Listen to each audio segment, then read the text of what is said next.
नमस्कार मंडळी, स्वागत आहे पुढच्या एका अभ्यास सत्रामध्ये.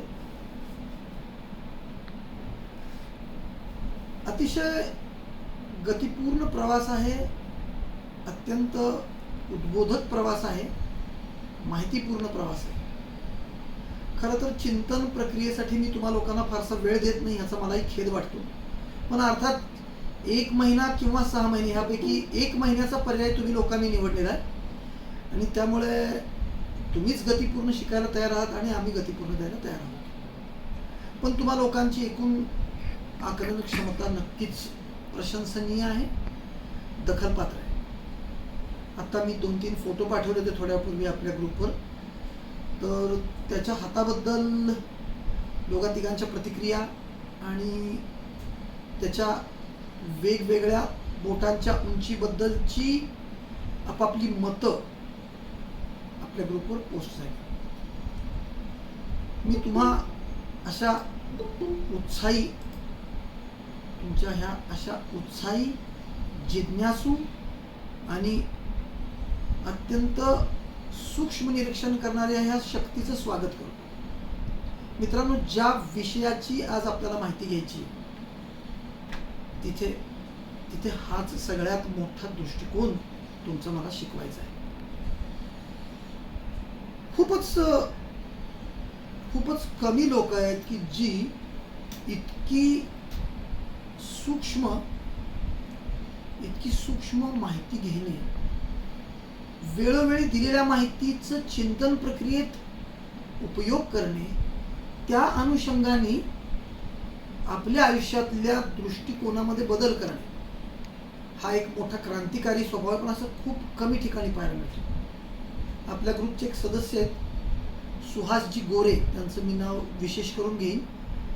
त्यांनी काल आपला वर्ग झाल्यानंतर एक प्रतिक्रिया पाठवली होती की आयुष्याकडे बघण्याचा दृष्टिकोन आता थोडा बदलतोय किंवा विकसित होतोय, आणि तो म्हणजे व्यक्ती, घटना आणि त्याचा हात यांची एक सांगड घालून ती स्मरणात ठेवायची आणि आपल्या दृष्टिकोनामध्ये त्याचा अंतर्भाव करायचा.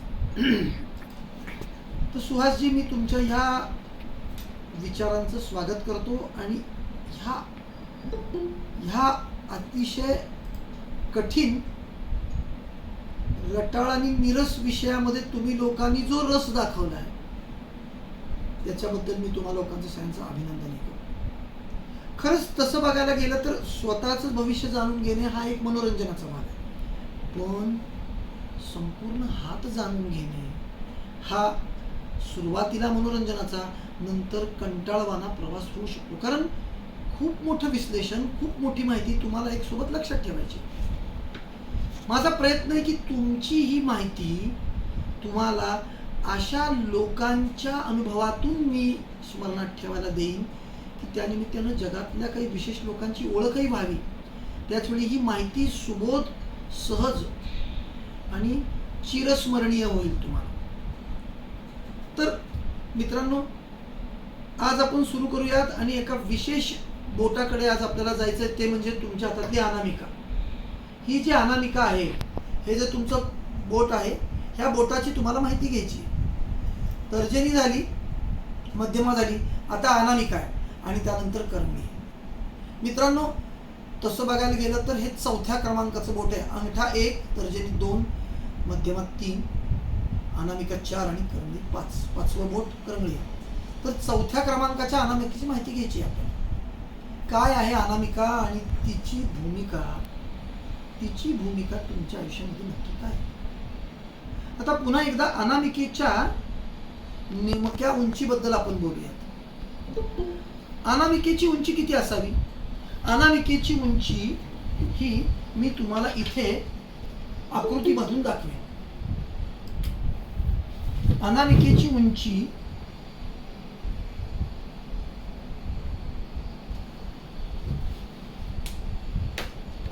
उंची इथे तुम्हाला दिसते का? पहा, अनामिकेची उंची मध्यमेच्या पहिल्या पेराच्या निम्म्यापर्यंत. तुम्ही पोर्ट्रेट करा, तुमचा मोबाईल आडवा करा, तुम्हाला फळा मोठा दिसेल. थोडंसं ह्या बाजूला सर मोबाईल आडवच आहे. ओके, ठीक आहे. पहा, दिसतंय का आता? अनामिकेची उंची, आता दिसतंय. अनामिकेची उंची मध्यमेच्या पहिल्या पेराच्या निम्म्यापर्यंत येणं अपेक्षित आहे. ही एक स्टँडर्ड उंची आहे. राहू दे तसंच राहू दे, दिसायला पाहिजे. ही एक स्टँडर्ड उंची आहे. मित्रांनो, तुमची अनामिका ही मध्यमेच्या पहिल्या पेराच्या निम्म्याला पोचली की ती अतिशय योग्य झाली. पण आता गेल्या 3-4 दिवस झाले बरेच जण मला बोट लहान मोठी किंवा त्यांच्या बलाबलतेबद्दलचे प्रश्न विचारतायत. तुमच्याकडे एक दृष्टिकोन तयार व्हायला लागलाय. आता बोटांकडे पाहायचा दृष्टिकोन तयार होतोय. अनामिका, कोणाच तरी आवाज चालू आहे. ऑडिओ चालू आहे कोणाचा तरी, बंद करा प्लीज. कुणाचा तरी ऑडिओ चालू आहे, बंद करा, सगळ्यांना डिस्टर्ब होईल.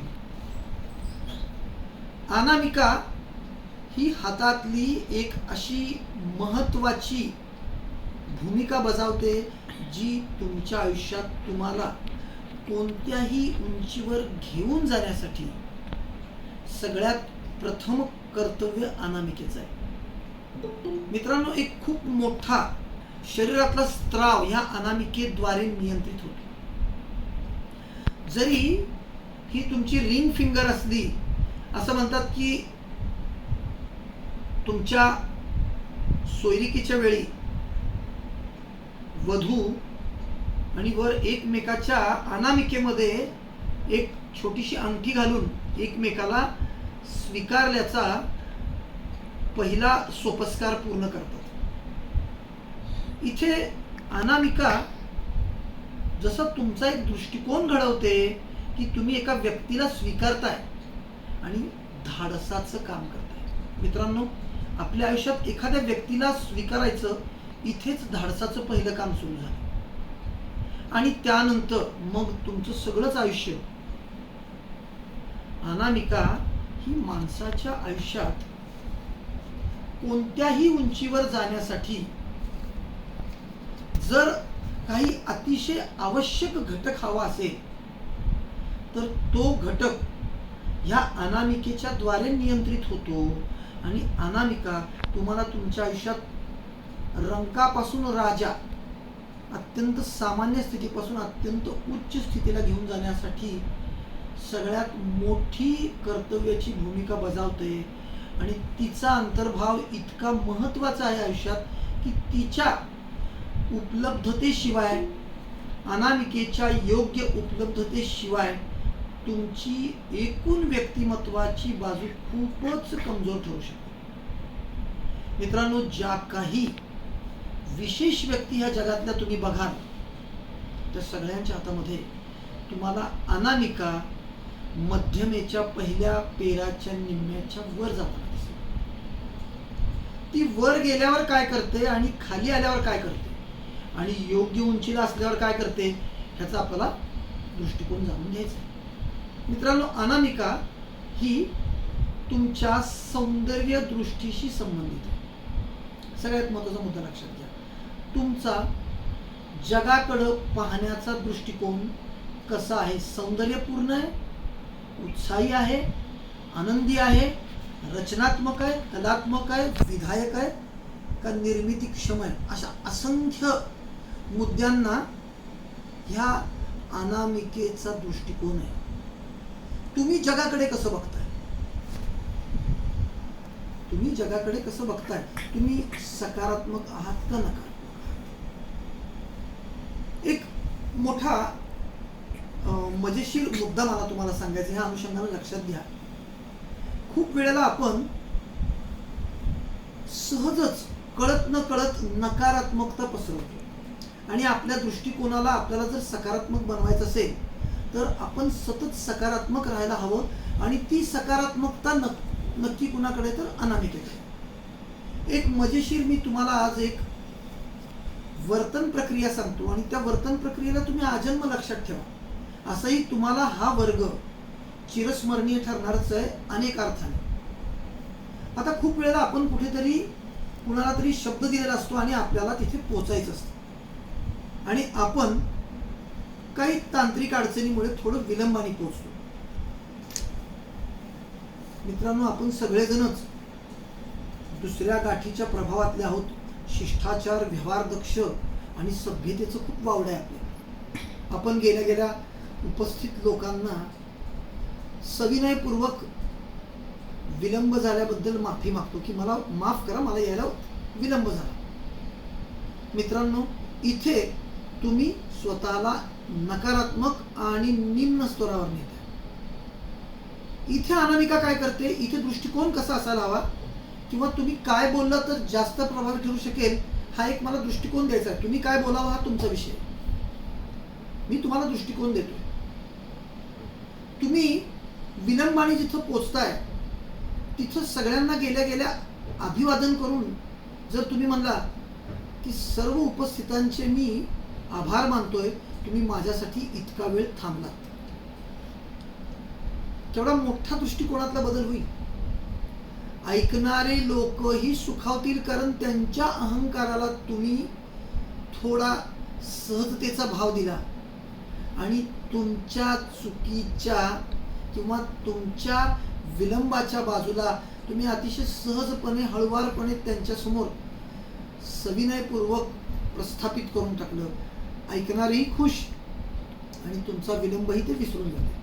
मित्रांनो, आयुष्याला आपण असं जगू शकत नाही का? 100% जगू शकतो. मग हे कोण करतं?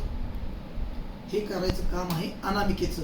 हे बोट तुमच्या आयुष्यात अनन्यसाधारण महत्त्व ठेवणारं बोट आहे. मित्रांनो, ह्या बोटाकडे जी कला दिलेली आहे ती सगळ्यात पहिली कला म्हणजे सौंदर्यदृष्टी. प्रत्येक गोष्टीकडे बघताना अत्यंत आशावादी, सौंदर्यपूर्ण, रचनात्मक नजरेतून बघा. हे सगळं जग तुम्हाला जर प्रतिक्षण आनंदी, सुंदर आणि रमणीय वाटत असेल तर तुमची अनामिका नक्कीच चांगल्या अवस्थेमध्ये आहे. आणि इथेच मग आयुष्याची सुरुवात आहे. तुमच्यामधली सकारात्मकता अतिशय योग्य पातळीला पोहोचली असं म्हणूया. तर्जनीकडे आपण काय पाहिलं? महत्वाकांक्षा, नेतृत्व, धाडस. ह्या माणसाकडे महत्वाकांक्षा आहे, ह्या माणसाकडे पुढे जाण्याची शक्ती आहे. इथे समतोल आहे. फाजील महत्वाकांक्षेला आवर घालायचं काम तुमची मध्यमा करते. तर आता इथे काय आहे? अनामिकेचा दुसरा गुण म्हणजे धाडस. मित्रांनो, जर आयुष्यात तुमच्याकडे धाडस नसेल तर तुमच्या एवढे दुर्दैवी तुम्हीच. तुम्हाला धाडसाशिवाय तुमचं आयुष्य कधीच जगता येणार नाही.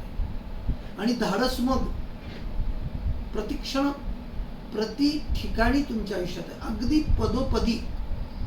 आत्ता तर कदाचित धाडसाची नितांत गरज आहे. करोना तुमच्या आजूबाजूला आहे. करोना तुमच्यापेक्षा जास्त मुक्त संचार करतोय.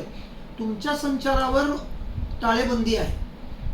तुमच्या वर्तन प्रक्रियेवर सरकारने आता निकष लावलेले किंवा बंधनं टाकली. करोनाला कुठली बंधनं टाकलेली नाही. करोना मुक्त संचार करतोय हवेतून, वेगवेगळ्या संसर्गातून आणि वेगवेगळ्या माध्यमातून. अशा वेळी तुम्ही लोक नक्की सकारात्मक आहात का? तुम्ही तुमच्या आयुष्याकडे सौंदर्य दृष्टिकोन बघताय का? तुम्ही धाडसानं करोनाशी लढताय का? करोना आहे म्हणून घाबरून तर जात नाही ना? हा सगळा दृष्टिकोन अनामिकेचा. अत्यंत हुशार, बुद्धिमान आणि चांगलं व्यक्तिमत्व ही अनामिकेची पहिली बाजू लक्षात घ्या. अतिशय चांगली लोक आहेत. जर अनामिकेची उंची मध्यमेच्या पहिल्या पेराच्या निम्म्याला पोहोचली की ही माणसं चांगली झाली, गुड पीपल्स. मग मोठी झाल्यावर बॅड, छोटी झाल्यावर अजून बॅड असं काही नाही. एक स्थिती सांगायची मला की ह्या लोकांच्या वर्तन प्रक्रियेमध्ये एक योग्य पातळी येते. सगळ्या गोष्टींमध्ये त्यांचं धाडस योग्य असतं, सगळ्या गोष्टींमध्ये त्यांचा दृष्टिकोन चांगला असतो, सगळ्या गोष्टींकडे पाहताना आशावादी नजरेतून पाहतात. आयुष्यात धाडस आणि तुमची आशा, तुमच्याकडे जगण्याची आशा, होप्स, ह्या खूप महत्त्वाच्या गोष्टी. आणि ह्या अनामिकेच्या माध्यमातून तुम्हाला समजून घ्यायचे. आता ही अनामिका थोडी मी तुम्हाला वैद्यकीय पद्धतीनं समजावून सांगतो म्हणजे अजून नीट लक्षात येईल. मित्रांनो, अनामिकेचं डायरेक्ट नियंत्रण तुमच्या किडनीवर आहे. ह्या बोटाचं काम डायरेक्ट कंट्रोल किडनीवर आहे.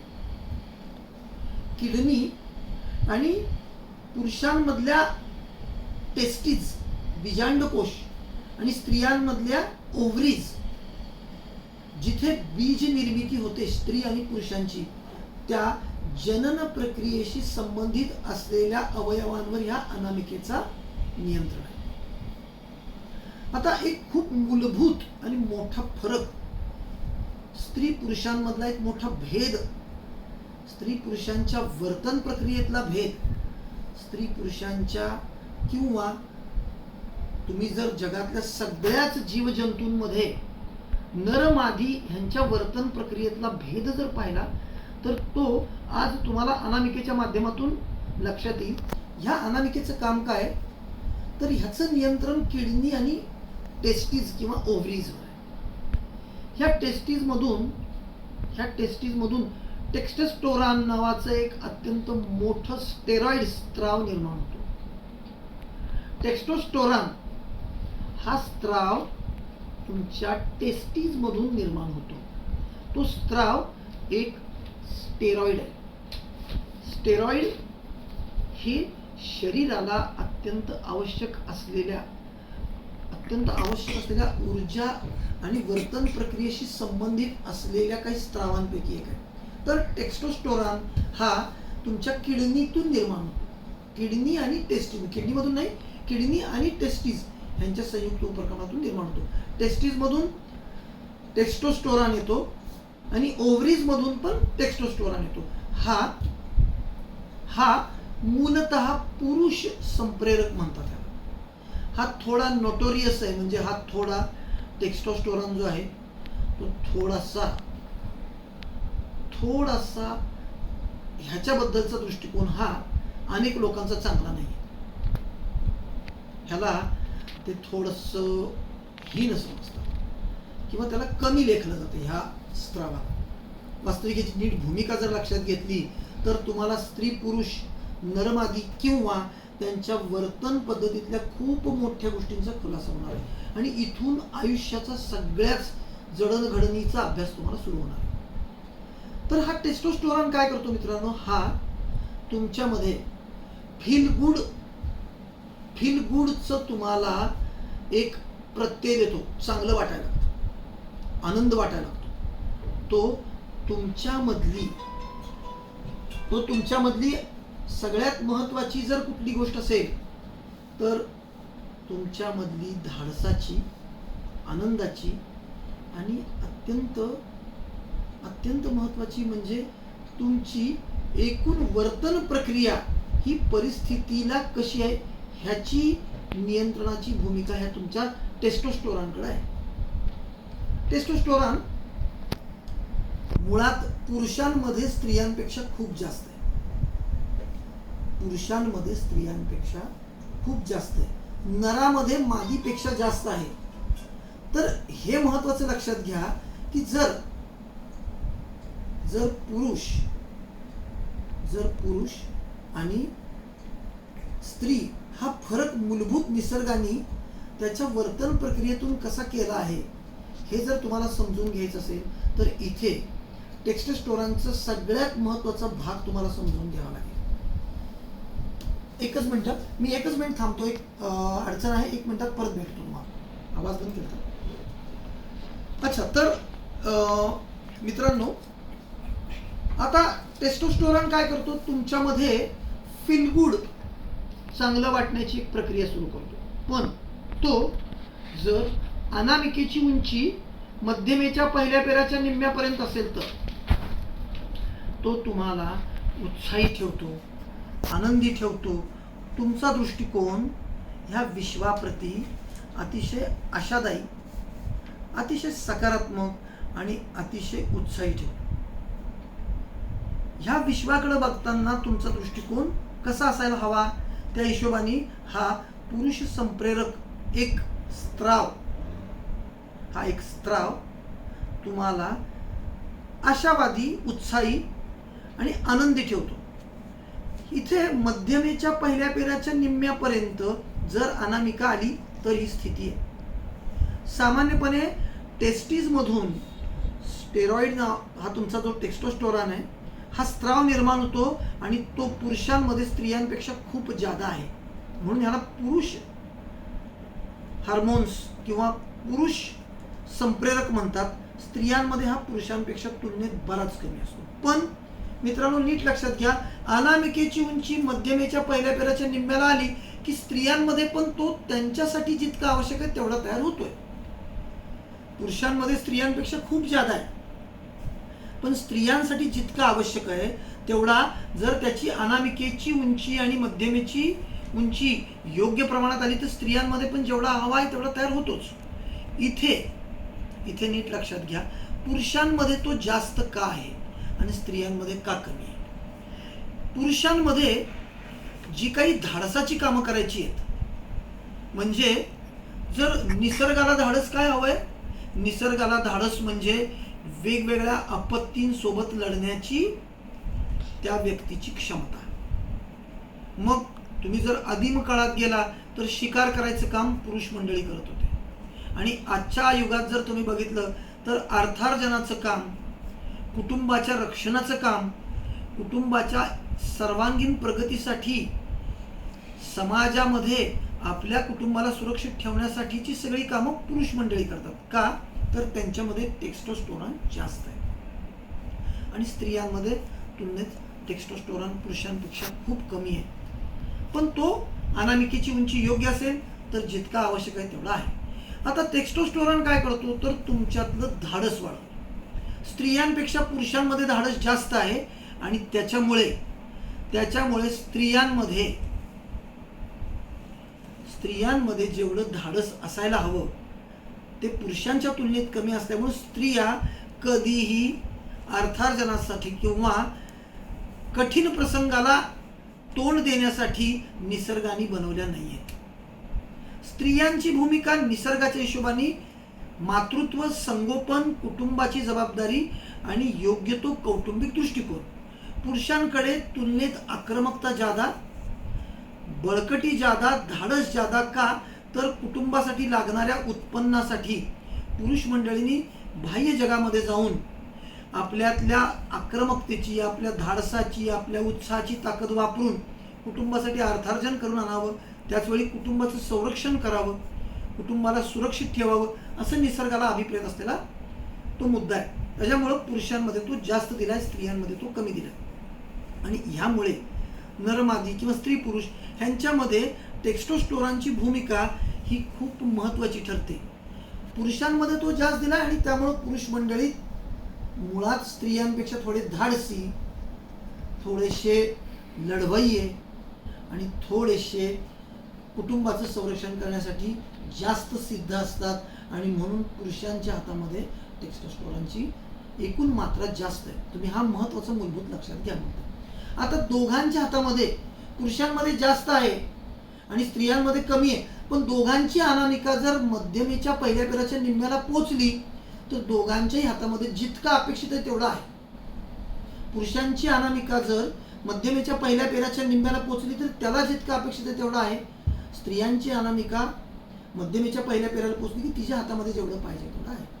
आता जर ही वाढली तर काय होईल आणि घटलं तर काय होईल. अनामिकेचं काम काय आहे? सौंदर्यदृष्टी, धाडस, चांगलं व्यक्तिमत्व, अत्यंत उत्साही, आशावादी आणि आनंदी राहणारे लोक. ह्या सगळ्यांचं काम कोण करतं? हा संप्रेरक टेस्टोस्टेरॉन.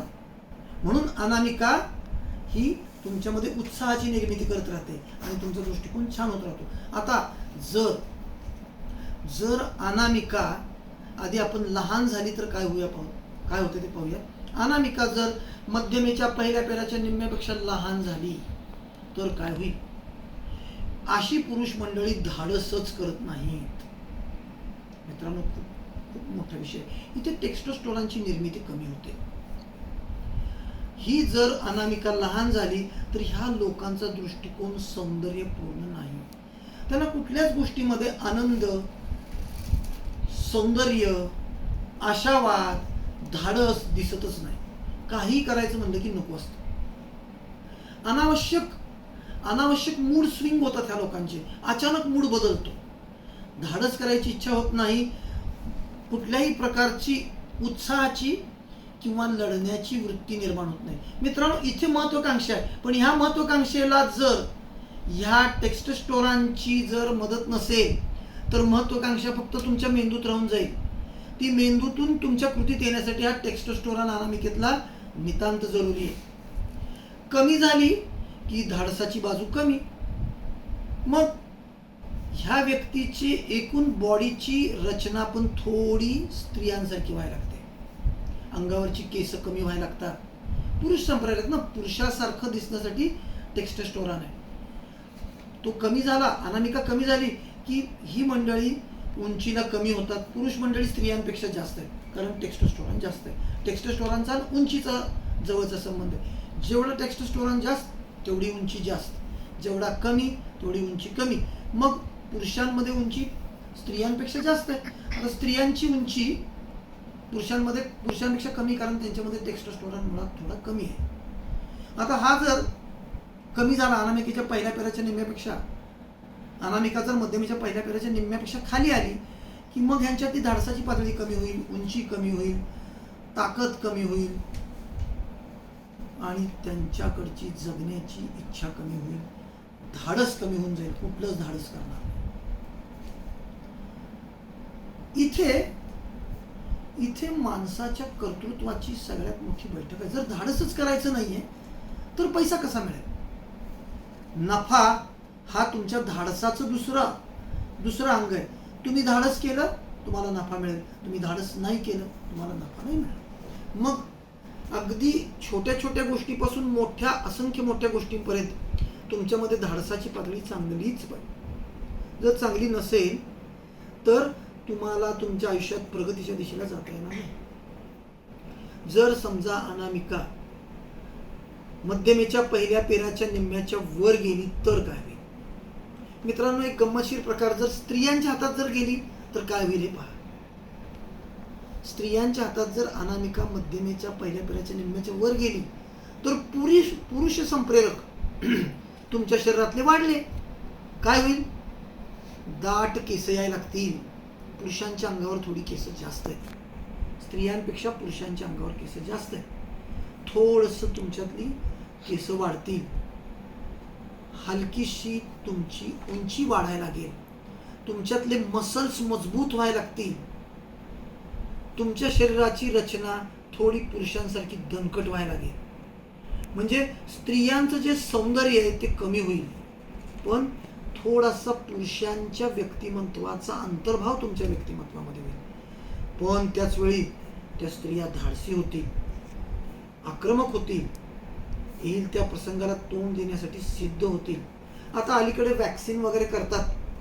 स्त्रिया आपल्या शरीरावरचे, हातावरचे अमुक तमुक केस वेगवेगळ्या मार्गाने काढून सौंदर्य प्रसाधनाच्या बाबतीत अतिशय सतर्क आहेत आणि सौंदर्य छान राहावं यासाठी अतिशय प्रयत्नशील आहेत. पण मुलींमध्ये उंची वाढली की ओळखा टेक्स्टोस्टेरोन जास्त आहे. ज्या मुलीच्या अनामिकेची उंची मध्यमेच्या पहिल्या पेराच्या निम्म्याच्या वर गेली त्या मुलीची हमखास उंची वाढणार. ती थोडीशी अंगाने मजबूत पण होणार. तिच्या अंगावर थोडेसे केस पण वाढणार. सारखे तारुण्य पिटिकाची फोडं त्यांच्या तोंडावर येत राहणार. अशा बऱ्याचशा बदलाला तोंड द्यावं लागेल, पण त्याच वेळी त्यांच्यामधलं धाडस वाढेल. सगळ्यात महत्त्वाचं धाडस, आणि धाडस वाढलंच पाहिजे. धाडसाशिवाय तुमचं आयुष्य नाही आहे. मित्रांनो, पुरुषांच्या बाबतीत तर हे जर झालं तर इथे पुरुषांसाठी त्याला आवश्यक असलेला घटक वाढल्यामुळं त्या मुलाची उंची वाढेल.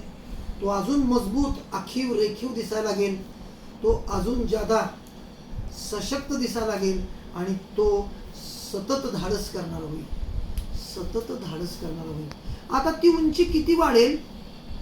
ती उंची अनामिकेची उंची मध्यमेच्या पहिल्या पेराच्या निम्म्याच्या किती वर जाते? जितकी वर जाते तितकं धाडस वाढेल. आणि मग वाढता वाढता अनामिका जर मध्यमेच्या पहिल्या पेरा एवढ्या समान उंचीच्या झाले दोन्ही बोटं, तर तो मनुष्य अव्वल कोटीचा जुगारी होऊ शकतो, अव्वल कोटीचा जुगारी होऊ शकतो. कारण जुगार खेळण्यामध्ये प्रचंड मोठं धाडस पाहिजे तुम्हाला. सगळं मिळूही शकतं आणि सगळं जाऊही शकतं. आता किती धाडस आहे आणि किती मिळू शकतं हे असंख्य प्रत्ययातून तुम्हाला पाहता येईल. मित्रांनो, मी तुम्हाला आज एक ग्रुपवर खूप सुंदर हाताचा म्हणायचा एका व्यक्तीचा फोटो पाठवला आहे. आणि त्या व्यक्तीचं नाव काय माहिती का तुम्हाला? एक लेडी आहे, स्त्रीचा एका फोटो पाठवला आहे, कॅथरीन सुलिवन. कॅथरीन सुलिवन ही जी व्यक्ती आहे, ह्या व्यक्तीबद्दल मी तुम्हाला अगदी थोडीशी माहिती देतो. त्या बाईचं वय आता 69 आहे आणि गतवर्षी 15 जून 2020ला कॅथरीन सुलिवननं एक खूपच मोठं धाडसी काम केलं आणि हे सगळ्यांनी जगातल्या तिला प्रचंड प्रशंसित केलंय, नावाजलंय आणि ती सगळ्या जगभर प्रकाश झोतात आली. तर तिनं काय करावं? तिनं तिच्यातल्या टेस्टोस्टेरोनचं प्रमाण जास्त आहे. पहा, धाडस एका सामान्य स्त्रीपेक्षा तिच्यामध्ये खूपच जास्त आहे. ते म्हणजे अमेरिकेतल्या ह्या बाईनं पहिल्यांदा स्पेस वॉक केलंय. ती आकाशामध्ये यानातून उतरून बराच वेळ अवकाशात फिरून आली आहे. म्हणजे पृथ्वीवर जे काही सगळ्यात जास्त उंच आहे ते म्हणजे अवकाश, त्याच्यामध्ये ती फिरून आली. पहिली स्त्री आहे जी स्पेस वॉक करून आलेली आहे. ह्यापूर्वीचे जे पुरुष मंडळी आहेत, इथे त्यांचा विषय नाही घ्यायचा मला ह्या कॅथरीन सुलिवन बद्दल तुम्हाला माहिती द्यायची. आणि त्यानंतर मित्रांनो, अजून एक दखलपात्र गोष्ट तिनं केली. तिथून ती पुन्हा पृथ्वीवर आल्यानंतर तिनं मारियाना ट्रेंच, नीट लक्षात घ्या मी जे शब्द सांगतो ते,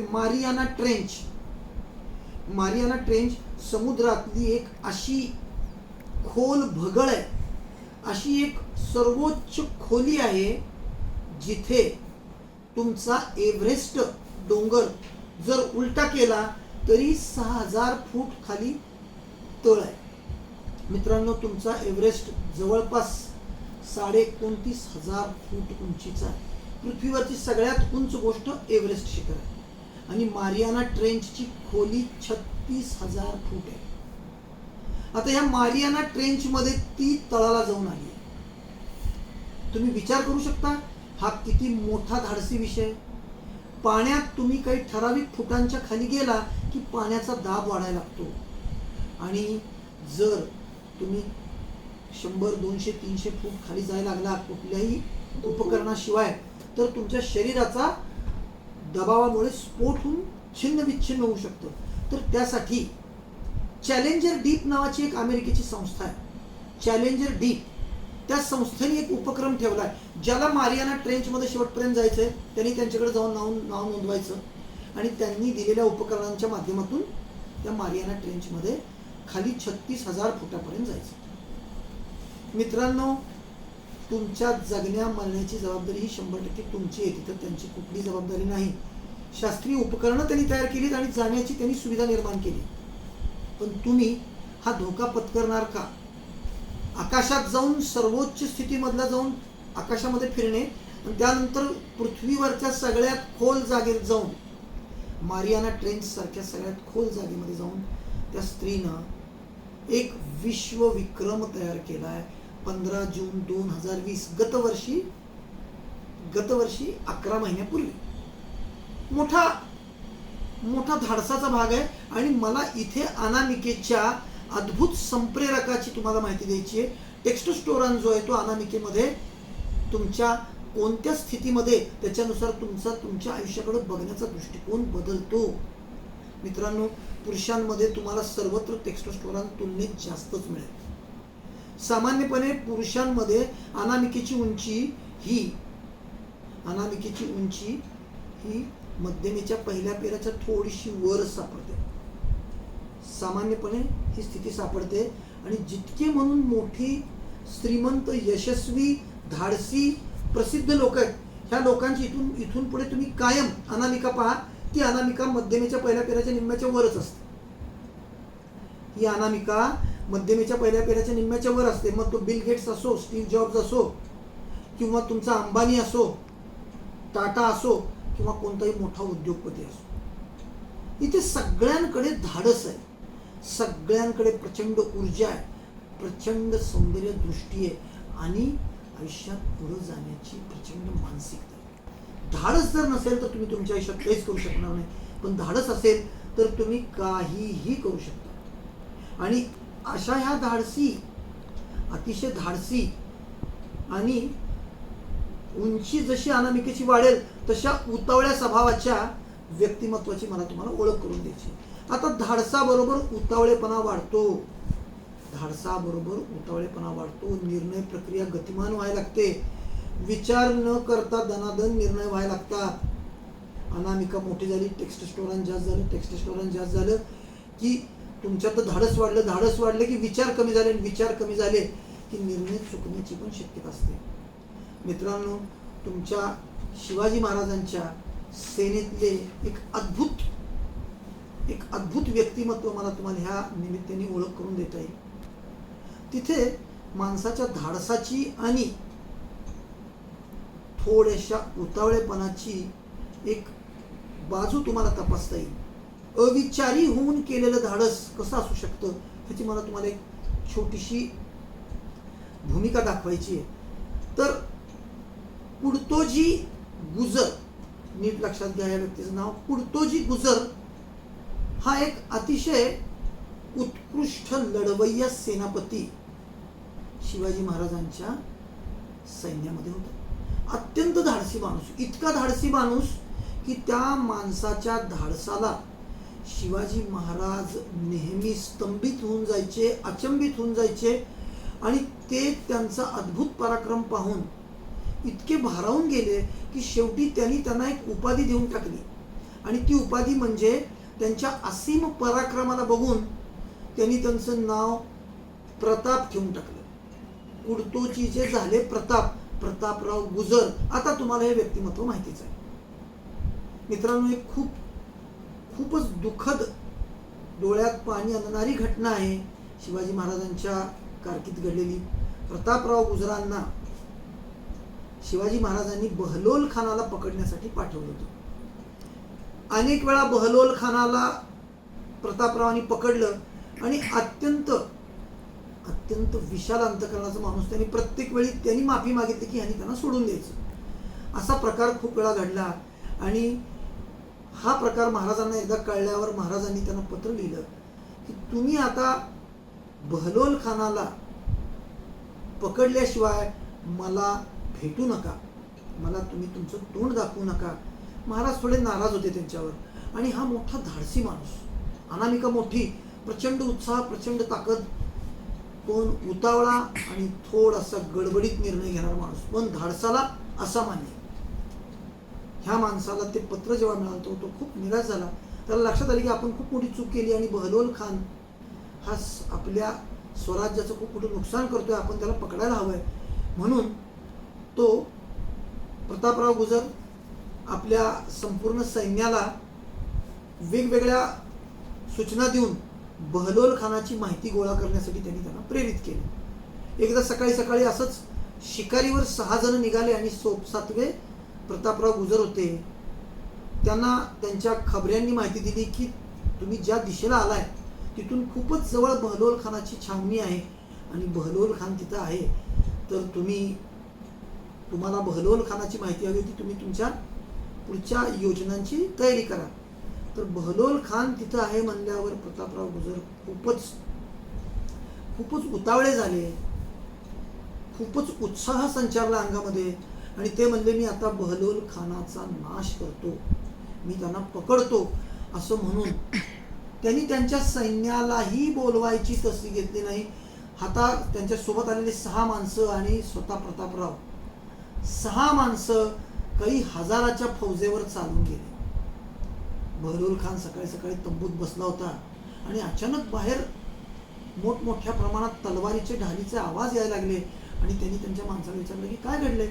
तर त्यांना कळालं की प्रतापराव गुजरांनी हल्ला केला आहे. मित्रांनो, ह्या 7 लोकांनी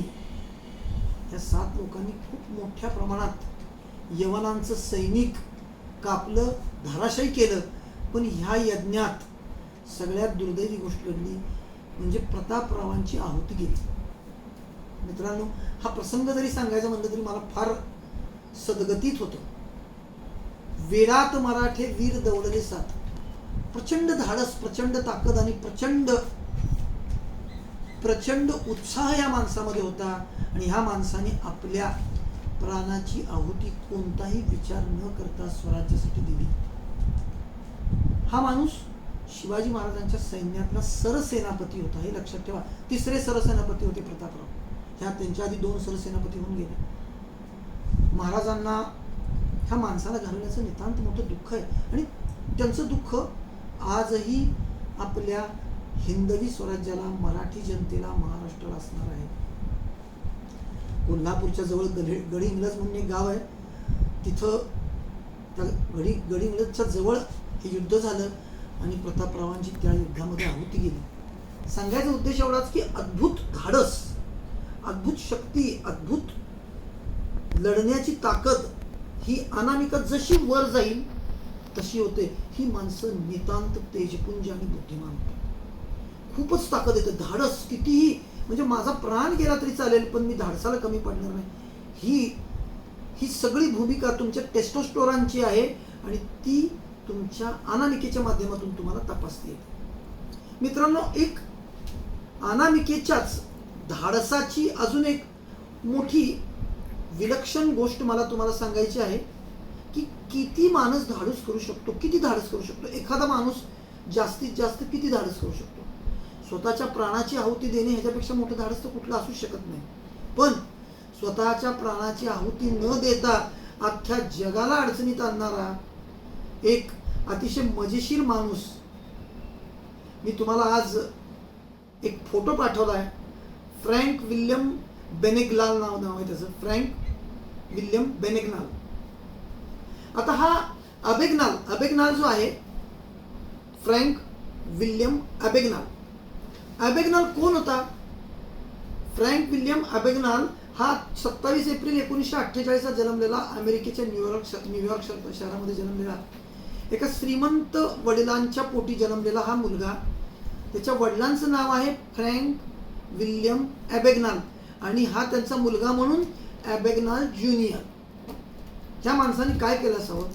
ह्या माणसामध्ये आज जर तुम्ही त्या फोटोत पाहिलं तर अनामिका खूप मोठी आहे, तर्जनीही मोठी आहे, करंगळीही मोठी आहे. बऱ्याच लोकांच्या प्रतिक्रिया आल्या की बोटं मोठी मोठी दिसत आहेत. मग काय घडतंय? प्रचंड धाडस, प्रचंड महत्वाकांक्षा. तर्जनी पण मोठी झाली, अनामिका पण मोठी झाली. करंगळीच्या वर्गात आपण त्या व्यक्तीच्या करंगळीची पण गुण समजून घेऊ. भयंकर धाडसी माणूस, भयंकर धाडसी म्हणजे इतका धाडसी की त्यांनी अख्ख्या अमेरिकेला आणि युरोपला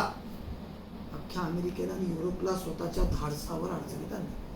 हा मुलगा लहानपणापासूनच चोरी करण्यातला विलक्षण बुद्धिमान. आता मित्रांनो, अजून एक मोठी ओळख अनामिकेची करून घ्यायची, म्हणजे जितकी अनामिका मोठी होईल तितकी लोक जुगारी होऊ शकतात, चोर होऊ शकतात, ठग होऊ शकतात.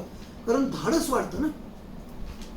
धाडस वाढल्यावर इकडे प्रतापराव गुजरही होऊ शकतो आणि धाडस वाढल्यावर फ्रँक अबेग्नाल पण होऊ शकतो.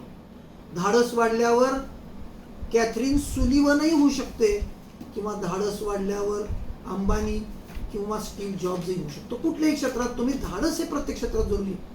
चोरीच्या क्षेत्रातही धाडस जरुरी आहे, युद्धाच्या क्षेत्रातही धाडस जरुरी आहे आणि एखादं विशेष कर्तृत्व करण्यासाठी सुद्धा धाडस जरुरी आहे. ह्या सगळ्या धाडसाचं काम ह्या अनामिकेकडे आहे. ह्या मुलानं लहानपणापासून सतत छोट्या मोठ्या चोऱ्या करायचं काम चालू केलं.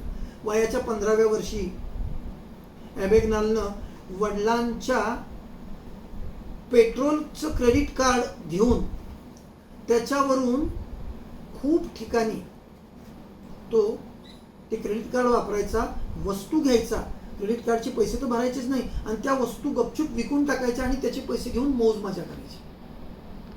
नंतर एक दिवशी वडिलांना प्रचंड मोठं बिल आल्यावर वडिलांनी त्याला खूप दटावलं की परत हा प्रकार करू नको. वय वर्ष 15. त्यानंतर त्या व्यक्तिमत्वामध्ये धाडस इतकं जादा आहे, तुम्ही जर त्याच्या हातातल्या अनामिका पाहाल, एक्स्ट्रीम अनामिका आहे त्याची आणि एक्स्ट्रीम तर्जनी आहे. तर्जनी इतकी मोठी आणि अनामिका एवढी मोठी की दोन्हीही बोट मध्यमेशी स्पर्धा करतात का काय असं वाटतं. आणि त्याच्यामुळे महत्वाकांक्षाही मोठी आणि धाडसही मोठं. मित्रांनो, 16व्या वर्षी हा अस्खलित गुन्हेगार झाला. सगळीकडे चोऱ्यामाऱ्या करणे आणि आपल्याला पाहिजे त्या पद्धतीनं पैसे मिळवणे. महत्वाकांक्षाही मोठ्या, छोट्या छोट्या चोऱ्या नाही, छोट्या चोऱ्या लहानपणी केल्या. 16व्या वर्षी तो बेमालूम गुन्हेगार झाला. मित्रांनो, त्याची दृष्टी जी होती ती इतकी अद्भुत दृष्टी होती. त्यांनी एक गंमत ओळखली. अमेरिकेतल्या बँकांमध्ये पूर्वी खातेदारांना, प्रगत देश आहे ना त्याच्यामुळेची घटना आहे, खातेदारांना पैसे भरण्यासाठी प्रत्येक वेळी स्लीप भरायची गरज असू नये म्हणून बँका त्या खातेदारांना खाते नंबर टाकूनच्या स्लीप पाठवायच्या. खाते नंबर टाकून स्लीप पाठवायच्या की हे तुमच्या खाते नंबरची स्लीप आहे, तुम्ही फक्त रक्कम लिहा, नाणेवारी करा आणि बँकेमध्ये भरा. आणि लोकांना ह्या पाठवलेल्या स्लीप, त्याच्यावरचं नंबर वाचण्यासाठी एक अत्यंत प्रगत तंत्रज्ञान तिथल्या बँकेतल्या उपकरणांमध्ये होतं. ही सगळी मॅग्नेटिक इंक, चुंबकीय शाई वापरून ती स्लीप बनवून दिलेली असायची. आणि ती चुंबकीय शाई ही एका यंत्राद्वारे स्लीप भरली की परत ती बरोबर त्या खात्यामध्ये ते यंत्र बघायचं की कुठल्या खात्याचा नंबर आहे, तो यंत्र ते शोधायचं आणि बरोबर त्या खात्यात ती रक्कम वळती व्हायची. पण ह्या माणसाचा दृष्टिकोन इतकं सुंदर, ह्या माणसाने खूप दिवस ऑब्झर्व केलं. वयाच्या 16व्या वर्षी बरं का, खूप वेळा त्यांनी ऑब्झर्व केलं की लोक ती स्लीप वापरतच नाहीत. बँकेमध्ये येतात, बँकेची स्लीप घेतात आणि रक्कम लिहून स्वतःचा अंक जो आहे तो हाताने लिहितात, अकाउंट नंबर, आणि त्या खात्यामध्ये पैसे भरून टाकतात. ह्या माणसानं डोकं चालवलं, बँकेतल्या सगळ्या स्लीप गपचूप उचलून नेल्या, स्वतःच्या खात्याचा नंबर त्या सगळ्या स्लीपवर लिहून टाकला मॅग्नेटिक इंकने, आणि त्या स्लिपा आणून तिथे ठेवून टाकल्या. मित्रांनो, लोक यायची, खाते नंबरच्या जागी दुसरा नंबर दिसायचा, त्याच्या खाली स्वतःचा नंबर लिहून टाकायचे.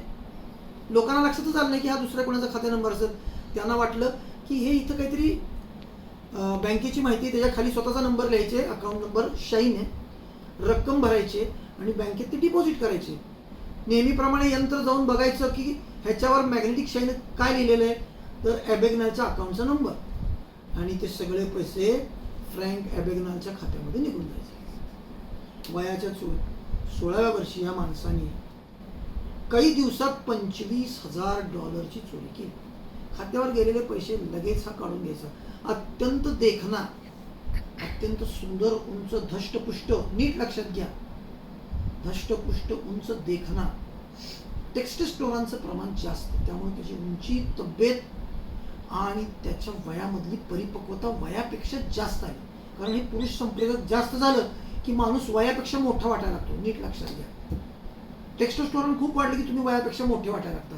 म्हणून मुलींच्या हाताची अनामिका मोठी झाली की ती थोडी हाडानी मजबूत होते, केस दाट होतात, उंची जास्त होते आणि थोडीशी मुलांसारखी दिसायला लागते, मजबूत दिसायला लागते. तर पुरुषांमध्ये वाढले की पुरुष त्याच्या वयापेक्षा जास्त दिसायला लागतो. आणि मग ह्या माणसाने ते सगळे पैसे काढले आणि त्याच्या स्वतःसाठी खर्च केले. त्यानंतर त्याला परत लक्षात आलं की आता आपण परत पकडले जाऊ. त्यांनी तो विषय बंद करून टाकला आणि दुसरा उपक्रम असा केला की वेगवेगळ्या बँकांमध्ये स्वतःचे खाते काढले, तिथले चेकबुक घेतले आणि अमेरिकेतल्या प्रसिद्ध कंपन्यांच्या नावाने ते चेक प्रिंट केले. म्हणजे समजा मायक्रोसॉफ्टचा हा चेकबुक आहे असं ते भासवायचं. चेकबुकच्या खाली नाव मायक्रोसॉफ्टचं लिहायचं किंवा टेस्लाचं लिहायचं, स्वतःची सही करायची आणि लोकांना ते चेक देऊन टाकायचे. आणि लोक, इतक्या मोठ्या कंपनीचा कोणीतरी अधिकारी आहे तर त्याच्या खात्यावर पैसे असणार ह्या भ्रमात त्याला वस्तू देत जायची. आणि असं करून ह्या माणसानं जवळपास $25 लाख वयाच्या 17व्या वर्षी अमेरिकेला फसवलं. At the age of 70. 16व्या वर्षी 40,000ला, 15व्या वर्षी वडिलांनाच त्यांनी $4,000-4,500 फसवलं. 16व्या वर्षी $25,000, 17व्या वर्षी $25 लाख. असं करत करत त्या माणसाला 18व्या वर्षी एक आयडिया सुचली. त्यावेळी अमेरिकेच्या सगळ्या विमानांमध्ये जे काही पैसे गोळा व्हायचे, विमानाच्या खात्यांमध्ये तिकीट काढलेले, ते पोस्टाच्या माध्यमातून कंपन्यांना पाठवले जायचे आणि पोस्टाने प्रत्येक वेगवेगळ्या शहरांमध्ये ड्रॉप बॉक्स बनवले होते. लोखंडी एक ड्रॉप बॉक्स ज्याच्यामध्ये तुम्ही तुमची सुटकेस पैशाची टाकून द्या, संबंधित एजन्सी येईल आणि ती सुटकेस घेऊन जाईल आणि त्या कंपनीला पैसे पाठवून देईल. ह्या माणसाने ते बघितलं आणि त्याला लक्षात आलं की आपल्याला इथे पैसे मिळायची संधी आहे. त्यांनी एक दिवशी काय केलं, एका ड्रॉप बॉक्सवर एक मोठा फळा लावून टाकला की ड्रॉप बॉक्समध्ये तांत्रिक अडचण असल्यामुळे शेजारी उभ्या असलेल्या सिक्युरिटी गार्डकडे पैसे द्यावे. आणि लोकही किती मूर्ख आहेत बघा. आता ड्रॉप बॉक्समध्ये तांत्रिक बिघाड असू शकत नाही ना. एक लोखंडी रिकामा डबा आहे, त्यात ती सुटकेस टाकून द्यायची. लोकांनी ती येऊन वाचलं, अरे बापरे अशी अडचण आहे का. शेजारी उभ्या असलेला सिक्युरिटी गार्डला हा आपला सिक्युरिटी गार्डचा एक भाड्याचा ड्रेस घेऊन आला, घालून तिथे उभारला आणि लाखो डॉलर येणाऱ्या लोकांची घ्यायचं आणि निघून जायचं. त्या कंपन्यांना पैसे पोहोचायचेच नाही. पण एक गंमतशीर गोष्ट, त्या माणसाने कधी एक काम खूप दिवस केलं नाही. महिना 2 महिने करायचं आणि तिथून पसारून जायचं, त्याचा कधी शोधच लागायचा नाही. मित्रांनो, अशा पद्धतीनं हा माणूस हळूहळू पुढे वयाच्या 18व्या वर्षी, 17 संपता 18व्या वर्षी हा पायलट झाला. पायलट झाला म्हणजे हा पायलट नाही, शिक्षण काही नाही.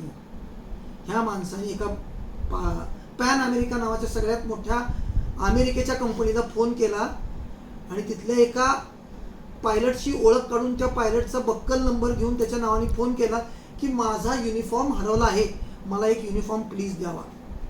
आणि त्या कंपनीने लगेच त्याला अमुक अमुक ठिकाणी जाऊन त्याच्या मापाचा कंपनीचा युनिफॉर्म देऊ केला. झालं. स्वतःचा एक खोटा आय डी बनवून घेतला की हा पायलट आहे म्हणून, आणि त्या पायलटच्या आय डीवर आणि त्या युनिफॉर्मच्या जोरावर हा माणूस जवळपास 16 लाख किलोमीटर अमेरिकेतल्या आणि युरोपातल्या देशमध्ये 2 वर्ष फिरत राहिला. असंख्य लोकांना टोप्या घालत राहिला, कधीच कुणाला सापडला नाही. कधी वकील झाला, कधी एखाद्या युनिव्हर्सिटीचा मोठा चान्सेलर झाला, तर कधी कुठल्या हॉस्पिटलमध्ये जाऊन तो एखादा मोठा सुपरवायझर होऊन त्या हॉस्पिटलला चालवायला लागला.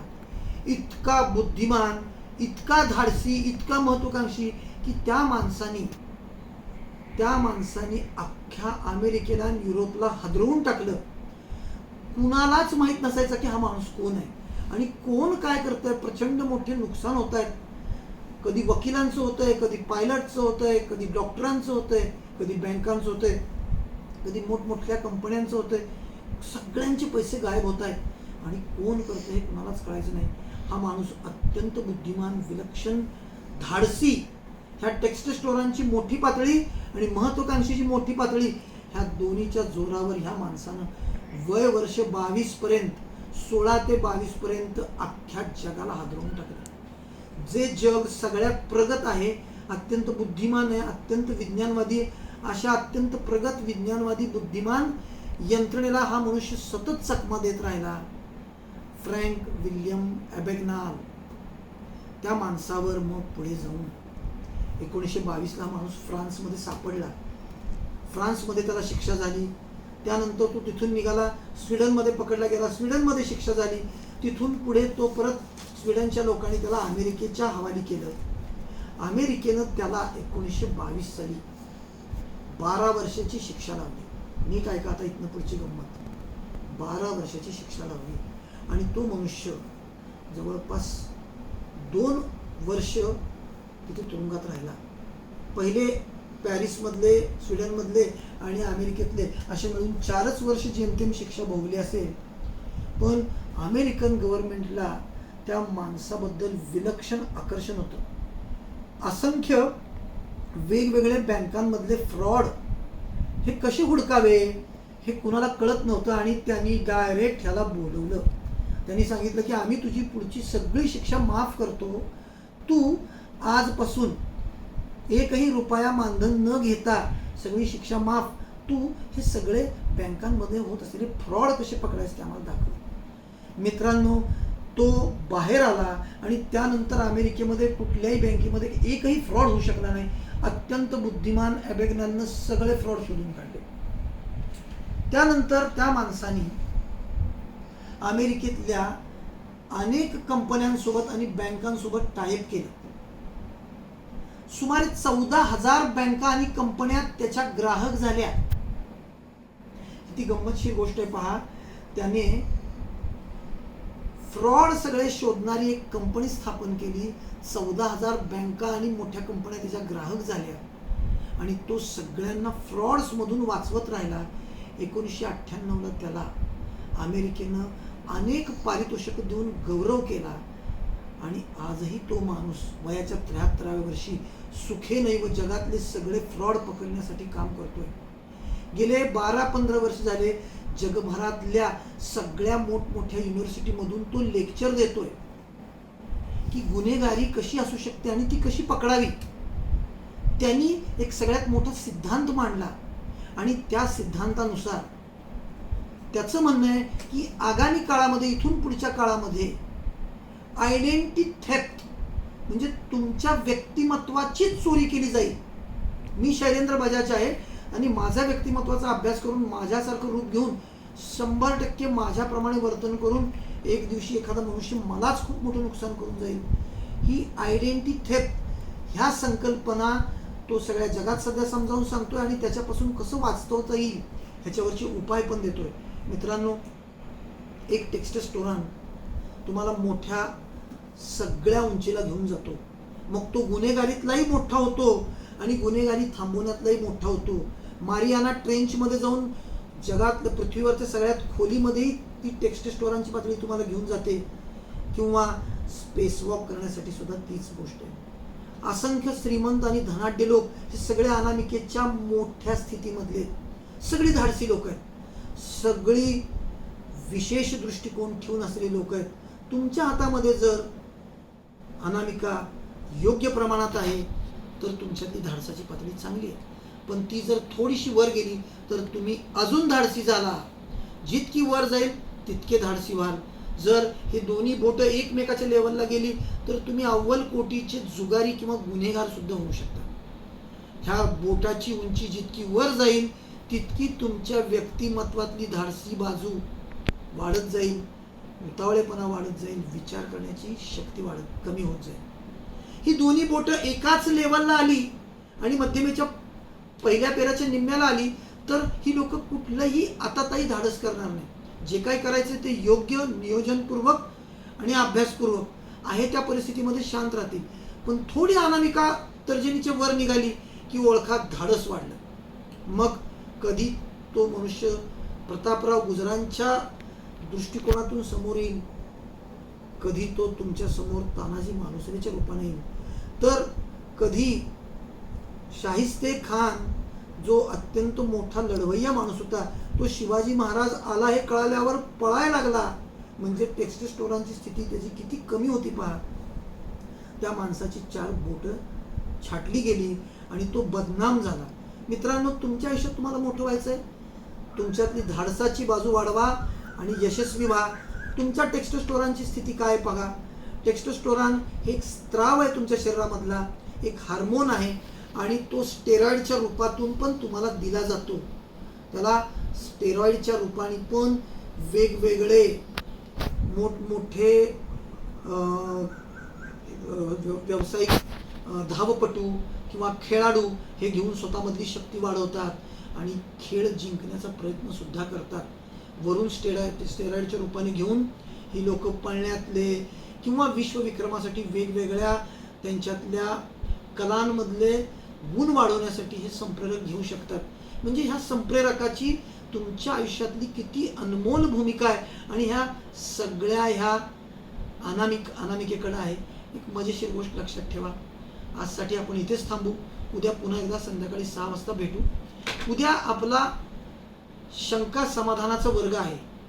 तर उद्या मी करंगळी पूर्ण करेन आणि त्यानंतर शंका समाधान घेऊ. म्हणजे 4ही बोटं माझी एका क्रमात पूर्ण होतील. त्यानंतर आपण शंका समाधानाकडे जाऊ. तर उद्याच्या ऐवजी आपण पुढच्या वर्गामध्ये शंका समाधान घेऊ. उद्या राहिलेली करंगळी पूर्ण करून 4 बोटांचा अभ्यास संपू. म्हणजे मला अंगठ्याच्या दिशेला जाता येईल. आजच्यासाठी एवढंच. धन्यवाद.